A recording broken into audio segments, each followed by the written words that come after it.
लद्दाख में होगा drilling start.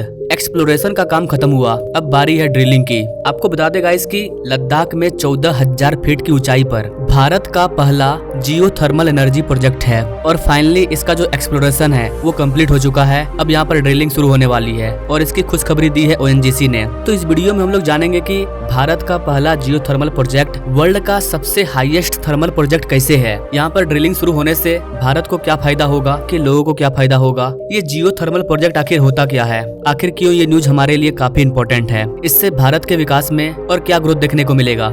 नमस्ते and welcome you another video of VS motivation. मैं विकास। तो यहाँ पर आप आर्टिकल देख पाओगे। द इकोनॉमिक्स टाइम्स की आर्टिकल है ONGC plans June drilling for India's first geothermal project in Ladakh. जी हाँ गाइस, जून के महीने में ही लद्दाख में ड्रिलिंग स्टार्ट हो जाएगा, यानी कि 4 जून को भारत की नई गवर्नमेंट बनेगी और उसके बाद ये ड्रिलिंग स्टार्ट हो जाएगा। लद्दाख के जिस एरिया में ये जियो थर्मल मिला है उस एरिया के लोगों के लिए ये एक बहुत बड़ी डेवलपमेंट है। पूरे लद्दाख को काफी ज्यादा फायदा होने वाला है। इसके अलावा ये भारत के लिए भी बहुत बड़ा प्रोजेक्ट है क्योंकि ये भारत का पहला जियो थर्मल एनर्जी प्रोजेक्ट है और पूरे वर्ल्ड का भी हाईएस्ट जियो थर्मल प्रोजेक्ट है। ना आप में से बहुत सारे लोगों को नहीं पता होगा कि आखिर जियो थर्मल एनर्जी होता क्या है। हमने बहुत सारे एनर्जी के बारे में सुना है, लेकिन जियो थर्मल क्या होता है?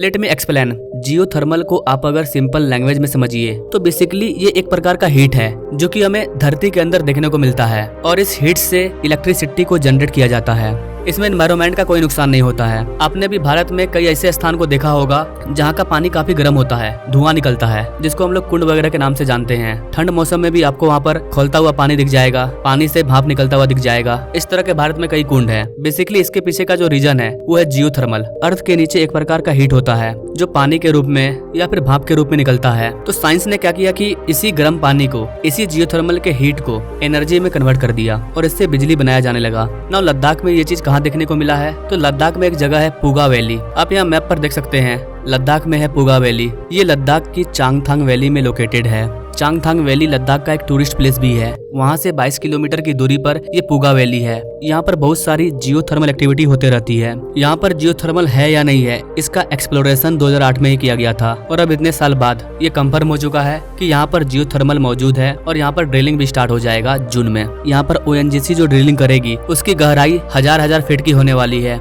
बताया जाता है कि इसी पुगा वैली में अगर आप गहराई में जाएंगे तो आपको 220 डिग्री सेल्सियस का वाटर देखने को मिलेगा, यानी कि खौलता हुआ पानी। तो बेसिकली क्या होता है कि ये जो खौलता हुआ पानी है इससे जो स्टीम निकलता है, इसी स्टीम से टरबाइन को चलाया जाता है जिससे कि इलेक्ट्रिसिटी प्रोड्यूस होता है। तो अगर इस तरह के इंडस्ट्री वगैरह अगर लद्दाख में बैठते हैं तो लद्दाख काफी तेजी से ग्रो करेगा और जब एक बार इंडस्ट्री वगैरह बैठ जाएगा लद्दाख में तो चाइना भी कुछ नहीं उखाड़ पाएगा और हम चाइना पर अच्छे से नजर भी रख पाएंगे। लद्दाख के लोगों को आसानी से बिजली मिलेगा, गर्म पानी भी मिलेगा, इंडस्ट्री स्टेब्लिश होगी तो वहीं के लोगों को रोजगार मिलेगा। बाहर से सिर्फ बड़े बड़े इंजीनियर को लाना पड़ेगा, बाकी कामों के लिए लोकल लोगों को रोजगार मिलेगा। यहाँ पर आपको बता देगा इसकी इस प्रोजेक्ट को कंप्लीट करने के लिए भारत ने आइसलैंड से वैज्ञानिकों को बुलाया है क्योंकि पुगा वैली काफी सेंसिटिव एरिया है और 14,000 फीट की ऊंचाई पर मौजूद है। इसलिए आइसलैंड से स्पेशल वैज्ञानिकों को बुलाया गया है इस प्रोजेक्ट को सफल बनाने के लिए। अगर हम लोग इस प्रोजेक्ट में सफल रहते हैं तो दुनिया के जियो थर्मल मैप में भारत का नाम भी जुड़ जाएगा। ये डेवलपमेंट लद्दाख के लिए सबसे ज्यादा इसलिए इम्पोर्टेंट है क्योंकि लद्दाख काफी ठंडा प्रदेश है। 4-5 महीने को छोड़ करके बाकी का जो महीना है उस टाइम वहाँ पर ऐसे वेदर होते हैं जो काफी कोल्ड होते हैं।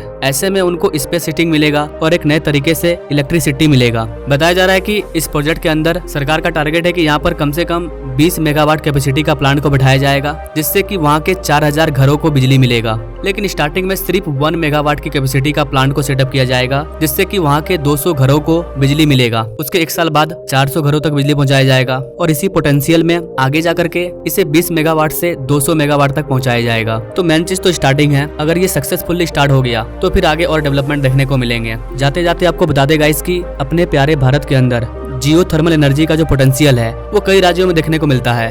अगर लद्दाख वाला जियो थर्मल एनर्जी सक्सेस रहता है तो भारत के जिन स्थानों पर जियो थर्मल की पोटेंशियल है वहाँ पर भी इस तरह के स्टार्टअप को शुरू किया जाएगा। और अगर पूरे भारत में जहाँ जहाँ जियो थर्मल मौजूद है उससे अगर हम लोग इलेक्ट्रिसिटी बनाने लगे तो हमें क्रूड ऑयल के लिए दूसरे देशों पर डिपेंड नहीं रहना होगा क्योंकि इलेक्ट्रिसिटी पैदा करने का हमें एक और नया तरीका मिल जाएगा। इसके अलावा हम लोग रिन्यूएबल एनर्जी पर तो काम कर ही रहे हैं, हाइड्रो पावर हमारे पास मौजूद है ही। तो फ्यूचर काफी ब्राइट है। फ्यूचर में हमें एनर्जी डिमांड को पूरा करने में दिक्कत नहीं होगी। अपने भारत में कुछ इंपॉर्टेंट राज्य है जहाँ पर जियो थर्मल काफी ज्यादा मौजूद है, जैसे कि हिमाचल प्रदेश के मणिकरण में, महाराष्ट्र के जलगांव में, उत्तर प्रदेश के तपोवन में, वेस्ट बंगाल में बकरेश्वर, गुजरात में तवा। आप यहाँ पर मैप में देख पाएंगे जहाँ जहाँ भी आपको रेड डॉट दिख रहा है वहाँ जियोथर्मल एनर्जी की पोटेंशियल है। एक और चीज गाइस, अगर हम लोग इसमें सक्सेसफुली रहते हैं सबसे पहले लद्दाख वाले में, तो हम लोग एक एलिट ग्रुप में भी शामिल हो जाएंगे, क्योंकि बहुत ही कम ऐसे देश हैं जहाँ पर इस तरह के एनर्जी से इलेक्ट्रिसिटी को प्रोड्यूस किया जाता है। जैसे कि यूएस है नंबर 1 पर, नंबर 2 पर इंडोनेशिया है, उसके बाद नंबर 3 पर फिलीपींस, 4 पर तुर्की और 5 नंबर पर है न्यूजीलैंड। तो हो सकता है कि अगर हम लोग इस चीज को कंप्लीट कर लेते हैं तो 6 नंबर पर हमारा ही नाम होगा। तो गाइस अब आप बताइए, आप इस डेवलपमेंट के बारे में क्या कहना चाहेंगे? क्या भारत को इसमें सफलता मिलेगी? क्या भारत को लद्दाख में ड्रिलिंग स्टार्ट करना चाहिए? क्या इससे वहाँ के आम लोगों को फायदा होगा? आप क्या सोचते हैं गाइस इस चीज के बारे में? कमेंट करें और ऐसे ही लेटेस्ट अपडेट के बारे में जानने के लिए हमारे चैनल से जरूर जुड़ें। और थैंक्स फॉर वॉचिंग। मिलते हैं अगले वीडियो में एक नई जानकारी के साथ, तब तक के लिए जय हिंद।